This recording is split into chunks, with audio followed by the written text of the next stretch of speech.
টানা বৃষ্টিতে রাজধানীর কয়েকটি স্থানে এখনও জলাবদ্ধতা রয়েছে। দর্শক এ বিষয়ে জানাতে নিউ মার্কেট এলাকা থেকে যোগ দিচ্ছেন সহকর্মী স্বস্তিকা সিংহ। স্বস্তিকা, নিউ মার্কেট এলাকায় জলাবদ্ধতা কতটা রয়েছে আমাদের জানাবেন? ওয়ালটন বিএলডিসি ফ্যান, খরচ বাঁচে 65% পর্যন্ত। ওয়ালটন বিএলডিসি ফ্যান ছড়ায় স্বস্তির সবুজ হাওয়া।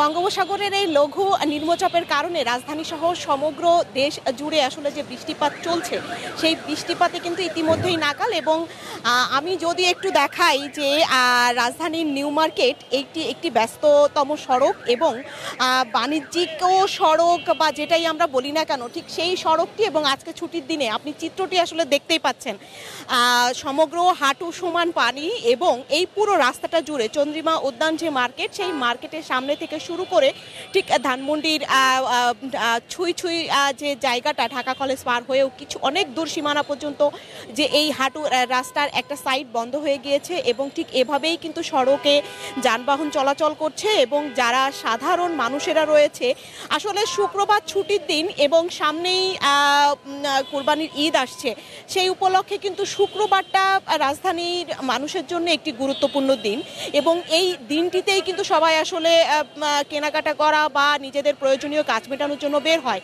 এবং সেই জায়গায় কিন্তু আজকে সকলেই বিড়ম্বনার শিকার হচ্ছে, কারণ এই সমগ্র নিউ মার্কেট এর জুড়েই কিন্তু এই পানির যে বিস্তীর্ণ যে জায়গাটি, সেই পানির বিস্তীর্ণ অবস্থায় কিন্তু বিরাজ করছে এবং সকাল থেকেই কিন্তু ঠিক সেই একই অবস্থা বিরাজ করছে। যদিও নিউ মার্কেটের ভেতরেও কিছুটা পানি ছিল, সেটা বেলা গড়িয়ে যাওয়ার সাথে সাথে কিন্তু একটু কমলেও ঠিক এই চন্দ্রিমা উদ্যানের পাশের যে সড়ক, এই পাশের এক পাশের এই সড়কটিতে কিন্তু যে জলাবদ্ধতার নিরসনের কোনো ব্যবস্থা না থাকায় কিন্তু এই ভোগান্তি আসলে রাজধানীবাসীকে ভোগ করতে হচ্ছে। এবং যারা এখানে ঠিক দোকানদারেরা রয়েছে বা নিম্নয়ের মানুষেরা যারা ফুটপাতে দোকান দিয়ে থাকেন, তাদের দিন কাটিয়ে থাকেন, তারা তো দিতেই পারছে না। এবং পাশাপাশি সাধারণ যারা মানুষেরা রয়েছেন, যারা ঠিক একান্ত কাজের প্রয়োজনে নিউ মার্কেটে আসছেন, তারাও কিন্তু ভোগান্তিতে পড়ছেন। এবং আমরা দেখেছি যে ঠিক কিছু সময় আগেই কিন্তু আমরা দেখেছি সিটি কর্পোরেশনের যে দায়িত্বশীল যারা কর্মকর্তারা রয়েছেন,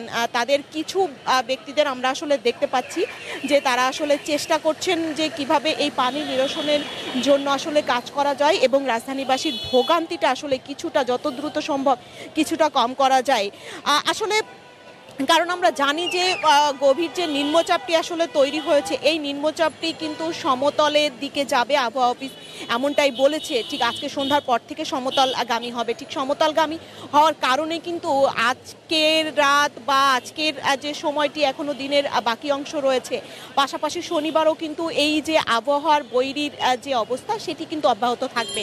ঠিক সেই জায়গা থেকে সিটি কর্পোরেশনের যে দায়িত্বশীলতাকে আরও একটু সাধারণ মানুষেরা আসলে বলছেন যে, আমি এখানে এসে অনেকের সাথে কথা বলেছি, সবাই কিন্তু আসলে বলছেন যে সিটি কর্পোরেশন যদি আরেকটু দায়িত্বশীল হন, তাহলে এই নগরের যে এই ভোগান্তি, আসলে একটু বৃষ্টি হলেই আমরা দেখি যে রাজধানীর প্রায় সড়কগুলো আসলে ঠিক এরকম পানিতে ডুবে থাকে এবং সাধারণ মানুষের যে এই যে ভোগান্তি, এই ভোগান্তির যে জায়গাটি, সেই ভোগান্তি কিন্তু এভাবেই হয়ে থাকে। আমরা দেখছি যে পাবলিক পরিবহনও ঠিক এভাবেই, পাবলিক পরিবহনও যেমন আসছেন, ঠিক সেরকম যারা আসলে এই সড়কে নিজেদের কাজের প্রয়োজনে ফিরছেন, তাদেরও ভোগান্তি কিন্তু ঠিক সকাল থেকে একই পরিমাণ হচ্ছে। রাজধানীর নিউ মার্কেট থেকে আনারুল, এই ছিল আসলে আমার কাছে পানি বা জলাবদ্ধতার সর্বশেষ। জি স্বস্তিকা, আপনাকে ধন্যবাদ। নিউ মার্কেট থেকে জানাচ্ছিলেন সহকর্মী স্বস্তিকা সিংহ।